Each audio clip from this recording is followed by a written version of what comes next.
There's a certain sound a Lamborghini makes when it tears across a freshly tilled pasture, like $1,000 blender chewing gravel, while a cow screams in protest. It was the third time that week. I stood in the doorway of my barn, hand resting on a rusted shovel, watching as two women in a gleaming white Lamborghini Urus barreled straight across my property like it was some kind of luxury racetrack. Dust curled and thick, hot spirals behind them. My cows scattered. One of my hens flapped away in a panic. A fence post groaned and snapped beneath the pressure of their back tire. The car didn't slow. If anything, it sped up. Inside the car, two women sat in triumph like they were conquering Everest. One of them, blonde, sweaty, and loud, had her head out the passenger window, laughing like she was the queen of the world. The other, behind the wheel, wore oversized sunglasses that covered half her round face, chewing gum with the kind of open-mouthed aggression you'd expect from a kid at a circus. The twins. Susan and Carol. If entitlement had a twin engine, it would look and sound like them. I'd first met them about a month earlier. It was a Sunday morning, early, and I was mending a stretch of wire fencing near the back of the property. A loud thrum of bass jolted through the ground before I even saw the vehicle. Then, over the ridge, came the blinding white Lumbo, spitting gravel and slicing through my land like it was nothing but a golf course. I flagged them down, raising both hands in the air. To their credit, they stopped, though Susan nearly hit a goat trying to brake. "You lost?" I asked, approaching the driver's side. Carol, driver, smug, dripping in rhinestones and attitude, laughed. "Nope. Just taking a shortcut to the highway. Waze brought us this way." "This is private property," I said, nodding toward the hand-painted sign they'd clearly ignored. "You're trespassing." Susan, pink tank top barely covering her stomach, matching phone case in hand, snapped a photo of me. "Aw, Farmer John's mad. Look, Carol, he's got a pitchfork and everything." Carol snorted. "It's 2025. Maybe don't build your farm in the middle of a shortcut." They peeled off, tires shrieking, leaving behind a trail of laughter and dust. At first, I figured it was a one-time thing. City folks getting lost, following GPS directions instead of reading signs. But the next day, they came through again. Then again. And again. Soon enough, it became routine. Every couple days, usually late afternoon, that obnoxious bass would start vibrating my windows. And here they come, barreling through my back fence line, kicking up topsoil, scaring my animals, waving like we were old friends. They brought friends, too. Once, a convertible full of equally loud women followed behind them, honking like it was Mardi Gras. They didn't care about the land, or the animals, or the people who worked it. And they sure as hell didn't care about boundaries. I tried being polite. That first week, I left notes taped to the wooden posts at the entrance. "Private property. Please do not enter." They were gone within a day. The next week, I put up a chain. It was cut. After that, I contacted the county, left a voicemail with the sheriff's department. I even cornered Deputy Marks in the diner once, explaining the situation while he dipped fries into his milkshake. "Trespassing's hard to prove," he said with a shrug. "You'd need video footage or eyewitnesses." "I'm the eyewitness," I said. "It's my land." He offered a helpless chuckle. "Well, you know how it is. Those gated community folks, always stirring things up." So that was it. I was on my own. Meanwhile, the twins only got bolder. One morning, I walked out to find a huge rut carved right through my soybean patch. Tire tracks had shredded through the soft soil. I could barely look. That section was supposed to yield a solid harvest next month. Now it looked like the aftermath of a monster truck rally. And as if that wasn't enough, a TikTok popped up the next day, sent to me by my niece. The caption read, "Shortcuts for bad be / cheese, nail polish, dashing away." There they were, Susan in the front seat, Carol behind the wheel, laughing, hair blowing, music blaring, speeding across my land with zero shame. In the comments, people egged them on. "OMG Queens. Lumbo don't stop for no cow. Country roads? More like runways." I clenched my jaw. My farm had become a punchline. They'd turned my life, my work, into a backdrop for their shallow little social media circus. All because they didn't want to wait at the stoplight on County Road 9. They weren't just annoying anymore. They were dangerous. And I had been patient. Lord, I had been patient. I tried everything I could think of, legally, peacefully. But there's a limit to how many times you can watch two overgrown Karens treat your livelihood like their playground before something in you snaps. I started to notice patterns. They came mostly on Fridays and Sundays, usually around the same time. Always in the afternoon. Always in full glam, big earrings, makeup like they were headed to Vegas. Susan favored bright colors, neon greens, hot pinks. Carol leaned more into animal print. But both wore clothing that clung to their curves in ways that dared the world to say something. And their car, the crown jewel of it all, gleamed like a snowdrift in summer. Every inch polished, pampered, obsessively detailed. Not a scratch on it. Like it had never seen a real road in its life. I remember thinking, it'd be a real shame if something happened to it. That thought took root. Not revenge. No, I don't think of it that way. I'm not vindictive by nature. But consequences? Consequences are part of nature. You plant poison ivy, you don't get roses. So I started thinking about terrain, about water levels, about drainage and clay composition, about the way heavy vehicles sink when the ground turns soft. And I started looking at one particular stretch of field they always favored. A narrow pass just past the corral, low elevation, naturally marshy when it rained. I could do something with that. One night, after the sun dipped behind a ridge and the crickets started singing their low summer song, I took my old ATV down to the field. I brought tools, supplies, a few things I picked up from the farm supply store, and a couple from a construction buddy of mine. Sprinklers, hoses, timer switches, a few bags of clay. Over the next few days, I built something. Something deep, slick, and deceptive. By the time I finished, it looked just like the rest of the pasture. You wouldn't know the difference unless you stepped into it. And by then, you'd be halfway to your knees. I tested it with a hay bale and a push. That bale sank like a stone. I called it the welcome mat. And then I waited. Every sound outside my window made me pause. Every dust trail on the horizon sent my hand to the binoculars. I kept the trigger for the sprinklers tucked into my back pocket like a security blanket. 2 days passed. 3. Then, late on the 4th day, just as the sky started turning amber with sunset, I heard it. That telltale thrum. That god-awful bass. And there they were. Susan in the passenger seat, laughing. Carol hair wrapped in a leopard print scarf, grinning like she'd just gotten away with a bank robbery. The Urus gleamed like a pearl against the dying light. And it was heading straight for the welcome mat. I stepped outside, leaned on the fence post, and waited. As their tires crunched the edge of my field, I smiled and whispered to myself, "Showtime." The Lamborghini crested the shallow hill like it was entering a stage. Headlights flared against the dust, engine snarling as Carol leaned into the accelerator. Susan had both arms flung out the window now, her bracelets jingling in the wind, a gaudy queen celebrating her latest triumph. She was holding her phone aloft, already filming, probably narrating to their followers about how the hayseed still hadn't learned to put up a gate. I kept still, leaning on my post like a statue. The sun was sinking fast now, casting long amber fingers across the field. The shadows stretched, swallowed the clay pit ahead. The trap, my masterpiece. From where they were, it would look like the same shortcut they always took. Firm, flat, reliable. Carol punched the horn twice, sending a pair of birds scattering into the air. Susan laughed, then yelled across the wind, "Look who's watching. You want a ride, Farmer John."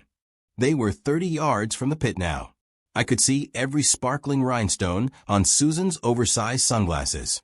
Her lipstick was a bold, clownish purple that clashed with the fluorescent pink of her crop top. Carol was chewing gum like a cow chews cud, both hands gripping the wheel with confidence only the truly ignorant possess. 20 yards. My fingers wrapped around the remote in my back pocket. Thumb on the button. I'd rigged it to the sprinkler system, which I'd buried beneath the straw and dry earth a few nights ago. At the press of a button, hundreds of gallons of water would flood the clay just below the surface. turning already soft ground into an instant bog. 15 yards. Susan was shouting something now, probably some sarcastic remark about how poor people shouldn't own land. 10 yards. I pressed the button. A faint click followed by a distant hiss. And then nothing. At least, not at first. The Lamborghini glided forward like it had every other time. The front tires touched the trap, rolled across the straw. Still smooth. Still confident. Then came the change. It started with the sound. Not the screech of tires or the roar of the engine, but a subtle, wet slop, like a foot stepping into a deep puddle. The rear wheels sank half an inch. Then another. Then another. Carol noticed first. Her hands jerked the steering wheel.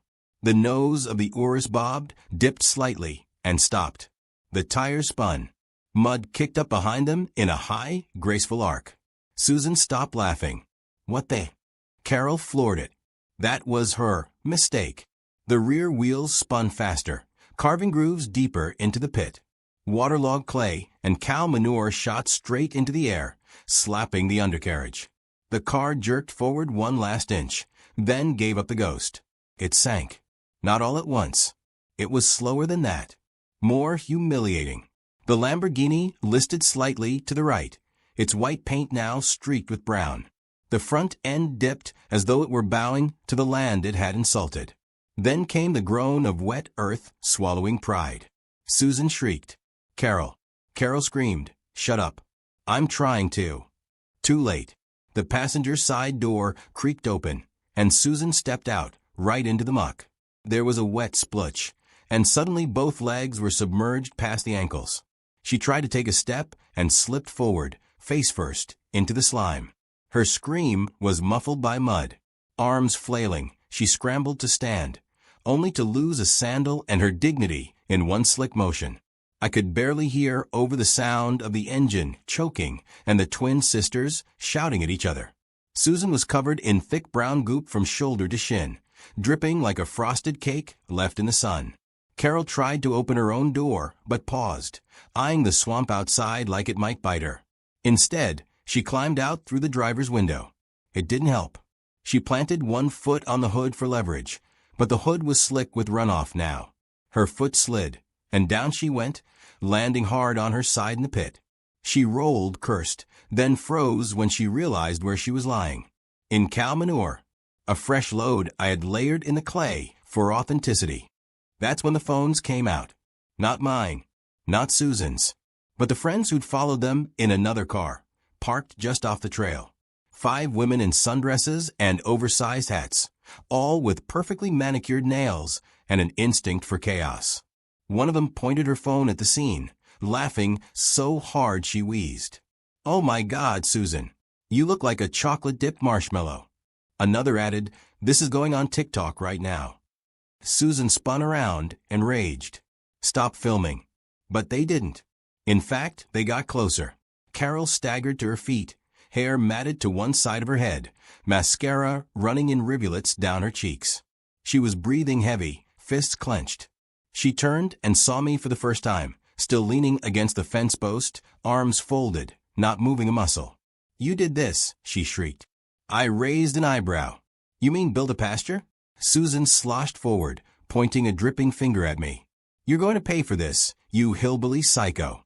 This is a $200,000 vehicle. You're welcome to try and tow it out, I said calmly.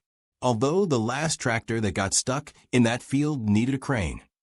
The girl with the phone burst out laughing. Susan took a wobbly step forward, slipped again, and this time fell backward into the slop. There was a sickening squelch as her backside met the wet earth. Carol was too focused on screaming at me to help her. I'll sue you, Carol shouted. You think you're clever? You think this is funny? I took a long breath, exhaled through my nose, and then, just for good measure, pulled out my phone. They froze. You said I needed proof, right? I said, to no one in particular. Well, Deputy Marks, if you're watching this later, here's your trespassing footage. And your destruction of property. And, just for flavor, your verbal threats. Susan lunged toward the fence, dragging one foot behind her like a stuck boot.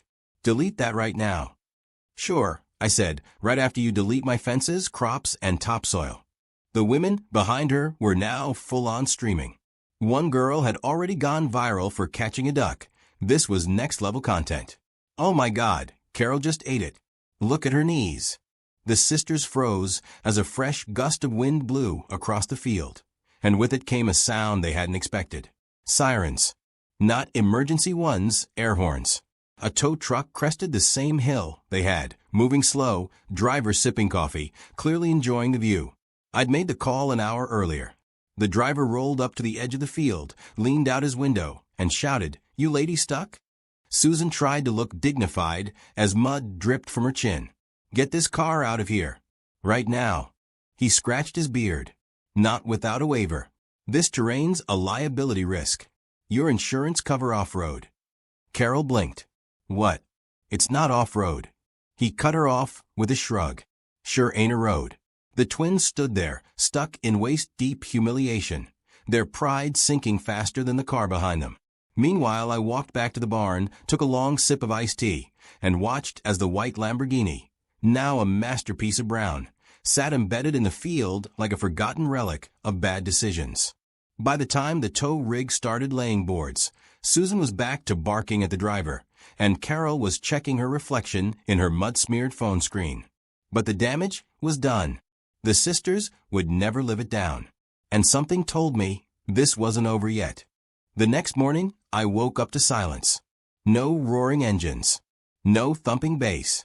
Just the gentle hum of cicadas and the rustle of leaves in the breeze. I stood on my porch with a cup of black coffee, stared out at the field where the Lamborghini had sunk like a luxury battleship, and smiled.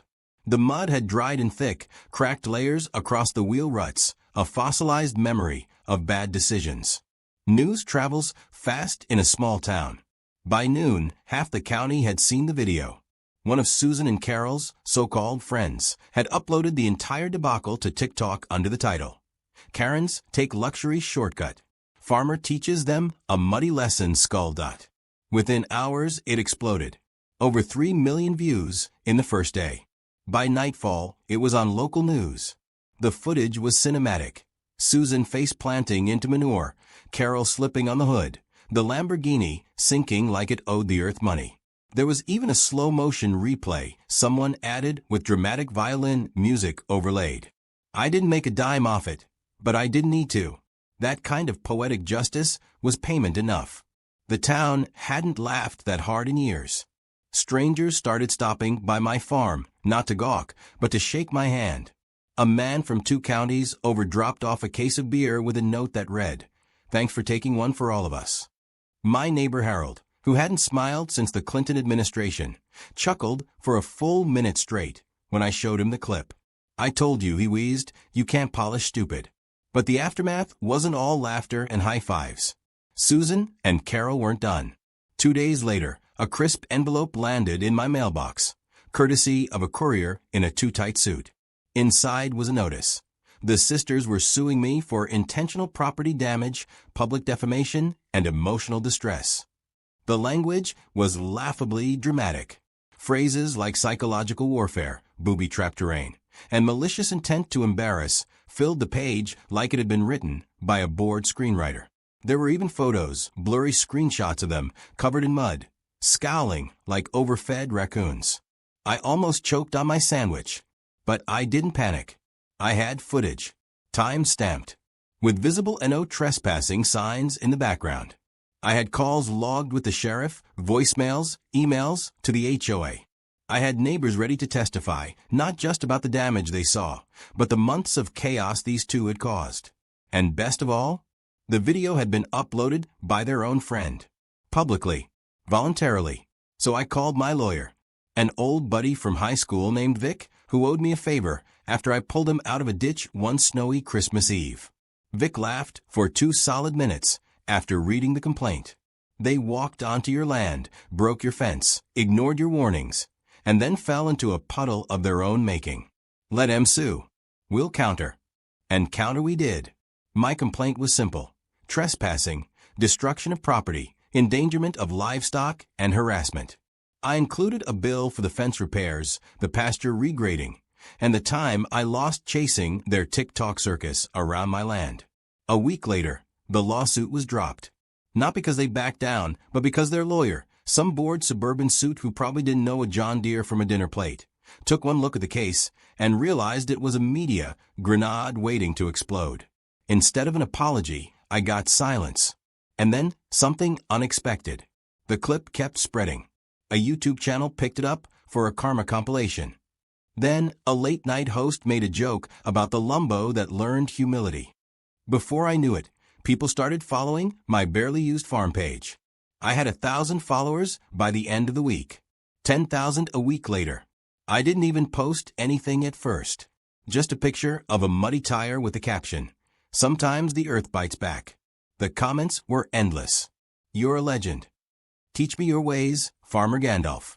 My dream is to be this level of petty. I wasn't petty, though. Not really. I was practical. But the moment had momentum, so I leaned into it.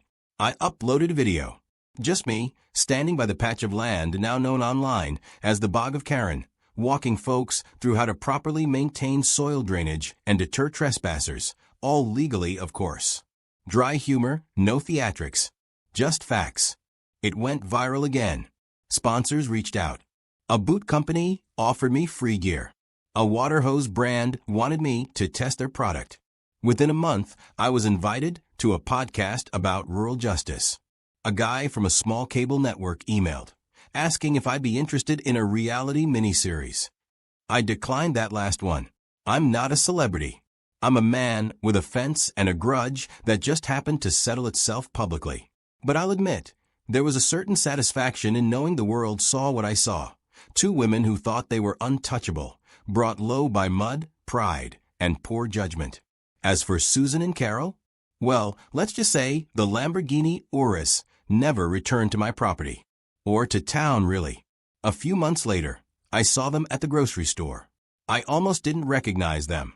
No makeup, no bling, no designer handbags. Just two women in oversized sunglasses pushing a grocery cart and pretending not to see me. They were driving a dull gray Kia Soul. Carol was the one who saw me first. Her eyes flicked to mine, and for a brief second, I saw something that hadn't been there before. Humility. Maybe even fear. Susan muttered something under her breath, turned away. I nodded once, respectful. Then I walked past, whistling. Some stories don't need sequels. Still, I keep the sprinkler system buried in that same patch of pasture, just in case. And every now and then, I refresh the signs. Private property. Trespassers will be embarrassed. My field is quiet again. The animals are calm. The fences are standing. And the only rubber tracks in my soil are from tractors and boots that belong. They say karma takes time.